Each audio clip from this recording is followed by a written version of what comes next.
Picture a silver coin small enough to balance on your thumbnail, nearly pure metal finely struck, bearing the face of a god-emperor on one side and the symbols of Roman power on the other.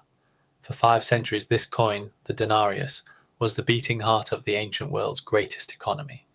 It paid the legions that held the Rhine. It filled the markets of Alexandria and Antioch. It was trusted from the Scottish borders to the Euphrates. Then Rome's rulers began to quietly steal from it, shaving a little silver here, mixing in a little copper there. They did it slowly, almost imperceptibly, for generation after generation, and in doing so they set in motion one of the most consequential monetary collapses in all of history. This is the story of the denarius, and it is a story that never really ended. Rome did not invent coinage. The Greeks, the Lydians, the Carthaginians all came before, but Rome took the idea of a standard silver coin and scaled it across an empire of 50 million people and 5 million square kilometers. The denarius was first struck around 211 BCE, during the agony of the Second Punic War, when Hannibal was still marching through Italy and Rome was desperate for a reliable way to pay its armies. That original coin was almost pure silver, roughly 4.5 grams, enough to cover a soldier's daily wages, enough to buy a family's grain for a day. The silver had to come from somewhere. Rome found it in Iberia. After wresting the peninsula from Carthage, Roman engineers and enslaved workers opened some of the richest silver veins in the ancient world. Around the city the Romans called Carthago Nova, modern Cartagena. Tens of thousands of enslaved workers laboured in silver and lead mines, producing bullion shipped directly to Rome for coinage. These Spanish mines were so productive they fueled Rome's currency for centuries, and control of Iberia was treated as a matter of imperial survival. The pollution from Rome's smelting operations was so intense that chemical traces of it have been found in ice cores drilled from deep in the Greenland ice cap. For the first 2 centuries of the empire the system worked. Augustus reformed and stabilized the currency. His denarius ran at roughly 95 to 98% silver, weighing close to 3.9 grams. Inflation during this long era averaged well under 1% per year. The empire traded, built, and expanded. The denarius was, in a very real sense, the infrastructure of Roman civilization. Then came Nero. In 64 CE, the Great Fire consumed much of Rome. Nero needed money, fast. He reduced the silver content of the denarius from near purity to around 90 to 94%, and also shaved the coin's weight. To the ordinary Roman carrying coins to market, the change was nearly invisible, but the money changers knew. The merchants knew. Trust began its slow erosion. Nero's debasement was a precedent. Once the seal was broken, it could never quite be resealed. Subsequent emperors, facing the same iron logic of empire, the same insatiable appetite of armies and building programs and bread distributions, reached for the same lever. Trajan, Hadrian, Antoninus Pius. Each took a little more. By the end of the 2nd century, the denarius had fallen to roughly 56% silver. Yet because the slide was gradual, because the coin still looked silver, the monetary economy held. Inflation stayed moderate. The real pivot came with Septimius Severus, who seized power in 193 CE after a year of bloody civil war. According to the historian Cassius Dio, whose account has come down to us through later epitomes, Severus's dying words to his sons were, "Be harmonious, enrich the soldiers, and scorn all other men." Even Dio himself introduced this with the caveat that Severus was reported to have spoken thus, so the words are tradition, not transcript. But whether the sentiment is precisely his or not, the policy was unambiguous. Severus drove silver content down to around 50% and used the savings to raise military pay dramatically. He was buying loyalty with diluted coin, and everyone in the supply chain would eventually figure that out. His son Caracalla went further and added a new trick. Around 214 to 215 CE, the precise date is debated among numismatists, he introduced a brand new denomination. Its ancient name is unknown.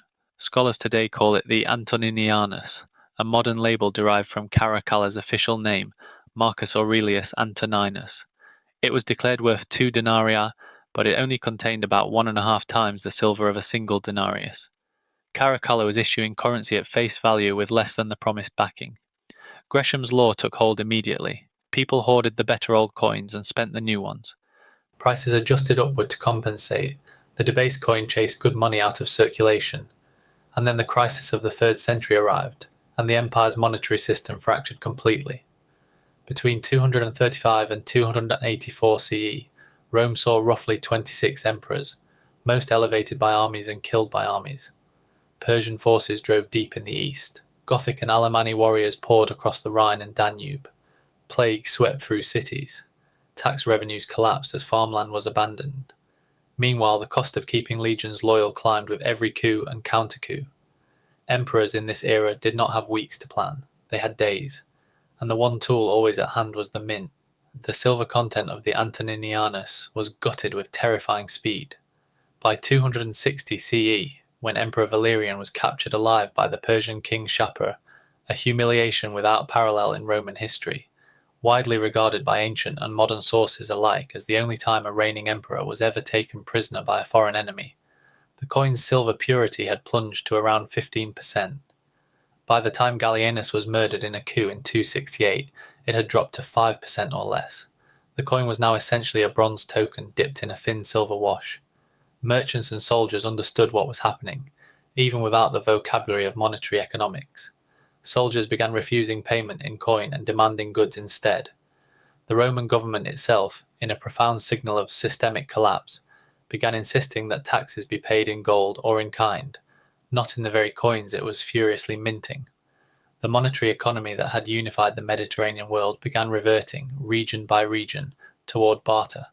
The surviving evidence tells a stark story of price explosion, though historians must be honest that most of that evidence comes from papyri preserved in Egypt, which may not perfectly represent conditions across all provinces. With that caveat clearly in mind, the indices are staggering. Prices measured in denarii, which had been broadly stable for 2 centuries, began to spiral. By the time of Diocletian's accession in 284 CE, annual inflation was running at a punishing rate. Estimates drawn largely from Egyptian papyrological records suggest that by around 294, general price levels may have been roughly 14 times what they had been in the Augustan-era. By 301, perhaps 70 times.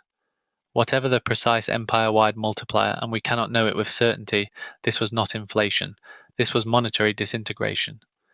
Diocletian, who consolidated power in 284 CE, understood that something had to be done. He stabilized the frontiers, reorganized the government, and attempted currency reform.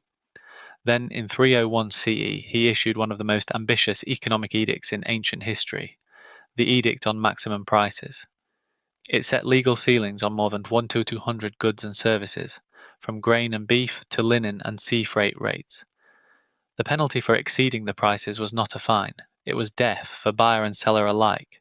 It failed almost immediately. Merchants pulled goods from the market rather than sell at a loss. Black markets spread across the empire. According to the contemporary writer Lactantius, the edict produced bloodshed before it was quietly abandoned. Diocletian had confused the symptom for the disease. Prices were high because the coins were worthless. Capping the prices while continuing to issue worthless coins was like bailing a flooding ship without plugging the hole. Constantine the Great drew the only conclusion that made sense. Scholars debate the precise date, but the best evidence suggests he began introducing a new gold coin in his territories around 309 CE, with the standard progressively proclaimed across the empire in the years that followed, commonly dated to around 312 CE, though some numismatists place the key reform as early as 309 and others at circa 311. That coin was the solidus, struck at about 4.5 grams of nearly pure gold, standardized at 72 coins per Roman pound. Gold could not be debased the way silver had been, and it worked. The solidus endured essentially unchanged for 7 centuries, traveling from Britain to Byzantium to Baghdad, becoming the anchor of medieval trade long after Rome's western half had gone dark. But the solidus also revealed the depth of the damage already done. The gap between gold coin and worthless bronze token was enormous. Those with gold, the officer class, the great landowners, prospered. Those holding the old debased coins, the small-holding farmers, the urban craftsmen, were ruined. The dual monetary system accelerated the inequality, hollowing out the Western Empire from within. The Western Empire fell in 476 CE, when the last emperor was quietly deposed by a Germanic chieftain who saw no reason to sustain the fiction of Roman rule. The causes of Rome's fall have been debated for 15 centuries and will be debated for 15 more. Barbarian pressure, political dysfunction, military overextension, climate, disease. But the monetary story sits at the centre of it all, because money is not merely a medium of exchange. It is a contract between a state and its people, a promise encoded in metal. Rome's emperors broke that promise 1 milligram at a time, across 3 centuries, until the promise meant nothing at all. Every government that has debased its currency since Rome did so for the same reasons Nero did in 64 CE. The bills were due, the treasury was short, and the mint was right there. The Romans did not know what they were starting, or perhaps some of them did and simply could not stop.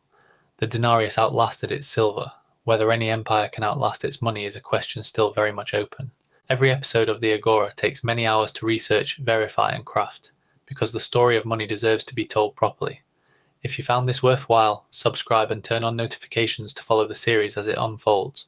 Thank you for watching.